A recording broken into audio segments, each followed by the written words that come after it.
DecarlosDanger.com, where no matter your political persuasion, everybody can laugh at a little wiener joke. Saw the flags, Japanese, but not to the buffet table. Please pay attention so you don't become a sheep. Hi, this is Michael DeCarlo. This is DecarlosDanger.com. I'm going to be interviewed by a special young lady who's doing a research paper or creating a biography for her homework. So we're going to record this here and see what we can find out. Go ahead, young lady. I'm all yours. Okay. The first category is health. And how would you describe you? My health? Yourself. Myself? Yes. How would I describe me? Sure. A patriot? Anything else? A son, a father, and a grandfather. Retired submariner.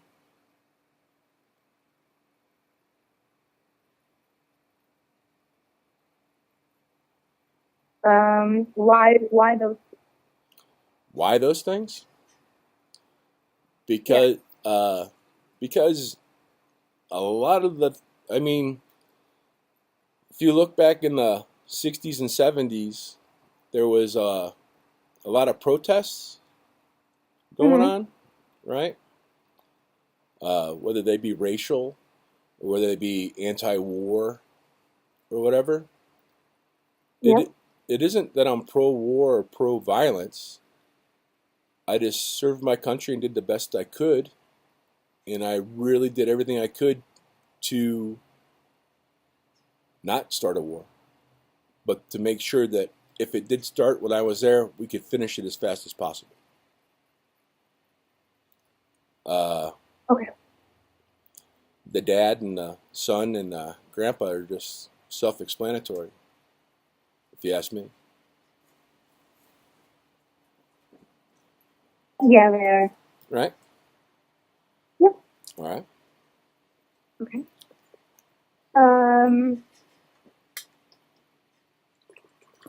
How do you think someone would describe you? Angry, misunderstood. Some people probably even think I'm a jerk, but it really isn't important to me.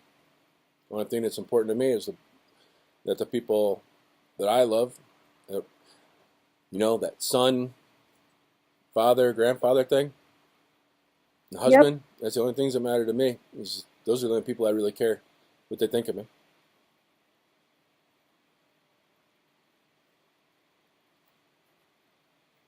Okay. What type of traits do you consider to have? Me? Yeah. I don't know. I know that, when I say I was a submariner in the Navy, you know what I mean? Yes. I had to have a lot of traits. Punctuality, consistency, harmonious existence with another person, with other people. I mean, just because I say I was on a submarine, there was 10, 15, 20 different jobs I did on there, And they all, and even in my time in the Navy and afterwards as an instructor when I worked for the Army for 5 years. There's all those things, all different positions. I might be a good leader, but if I'm not in charge, I need to be a good follower as well. Yeah. Anything else? I don't know. I think. What do you think of that? I think that's good. Okay.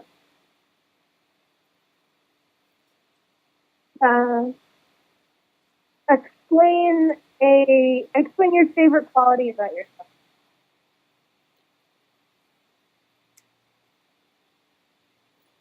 I don't really have a favorite quality about myself, only because I think that other people are actually more important than I am. So if I have a favorite quality about myself, I'm actually being selfish, and I'm not living by the golden rule where I'm treating people as I like to be treated.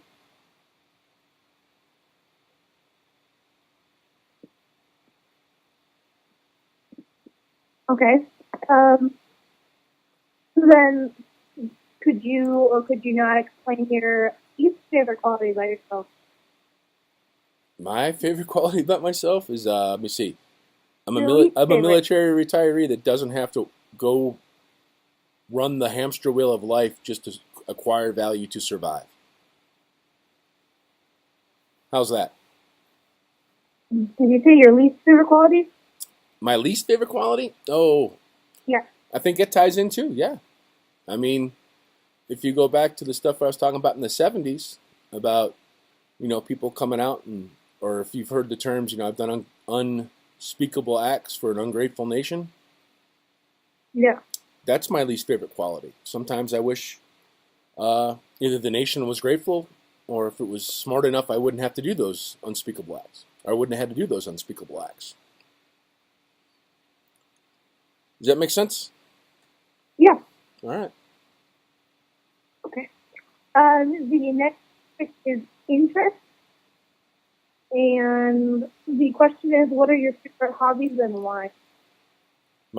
One of my favorite things to do is fishing, and I haven't done that a lot lately. And I like to go camping, and I haven't done that a lot lately.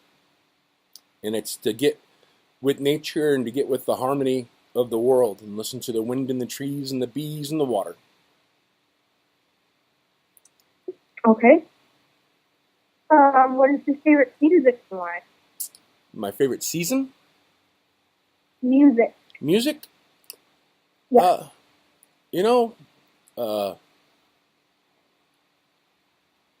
I don't really have I guess my favorite music would be the music that I grew up with, and that would be both everything from, I don't know, the 50s and 60s stuff that Grandma used to listen to when I was growing up. My mom and Dad used to listen to when I was growing up, to the country music that plays now. But it's just the depending on the mood. If I'm in a good mood, then the beat distracts me, and if I'm in a really good mood, then the lyrics actually make more sense. And if I don't know, I'm just in a point now where I enjoy a lot of different types of music.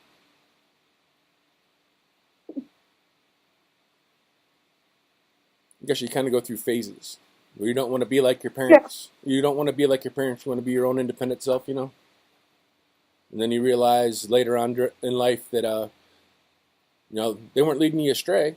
You just didn't have the ears to hear and the eyes to see at that time. Yeah.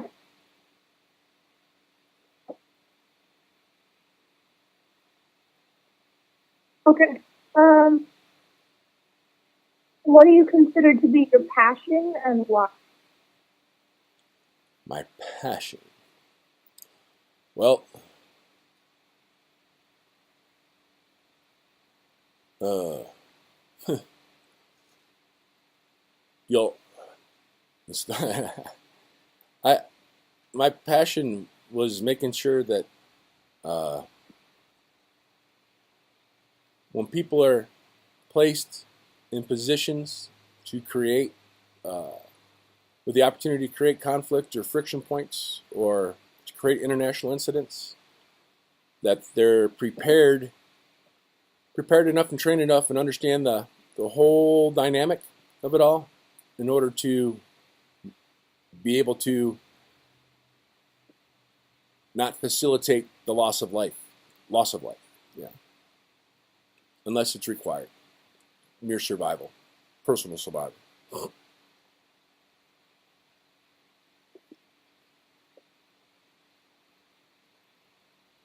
Okay.